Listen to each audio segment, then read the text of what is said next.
Happy Halloween, everyone. This is Mini Sethi. I'm here in Boston, and so I just was meditating here in the Boston Commons, and I started thinking about what the future might be like if the project that I've been working on actually works.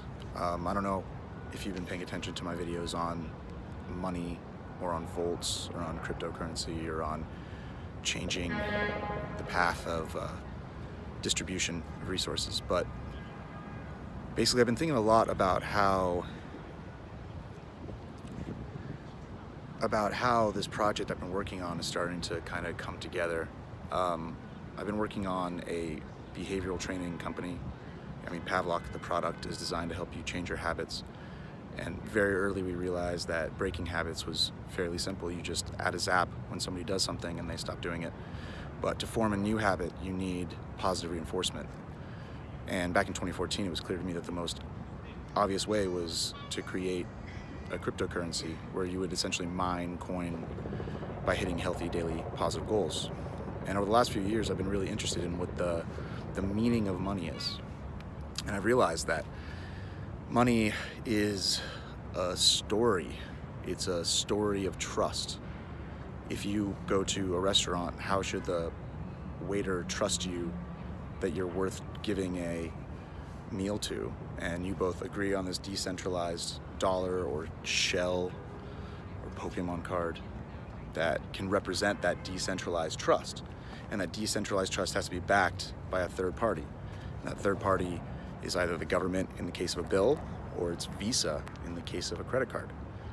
And what's interesting is that the detachment of money as an actual physical asset into the last 30, 40 years, especially the last 15 years, where money skyrocketed in supply because of derivative trading, that it's kind of lost its meaning.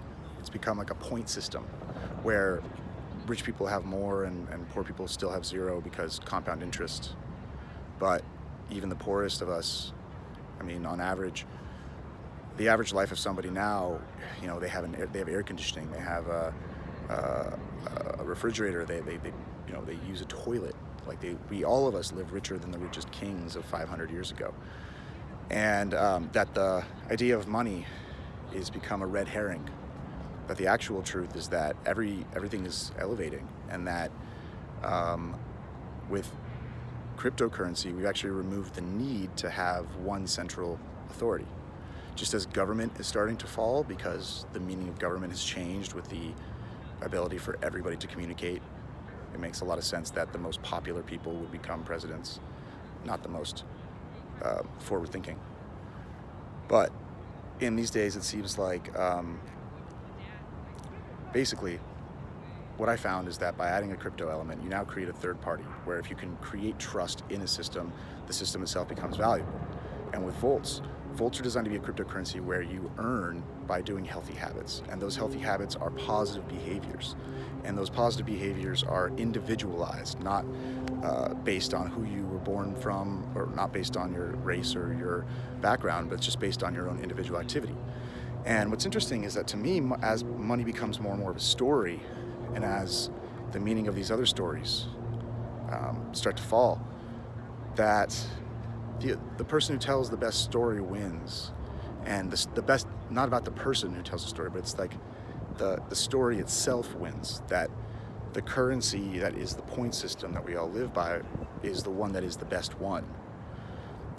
And to me, Volts is a very interesting story because it's one where anybody can earn currency. Anybody can get paid to do healthy habits. Like, the world that I see is one in which you can walk 10,000 steps and then pay for a healthy food meal with your wrist.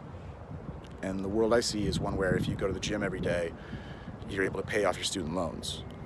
And I think that it's actually plausible.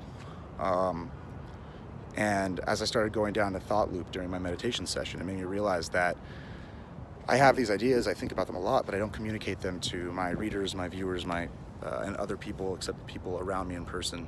And it's hard to look back upon my thought processes without having a documentation. So I wanted to make this video, and I'm curious what your thoughts are if you're watching it, but cool.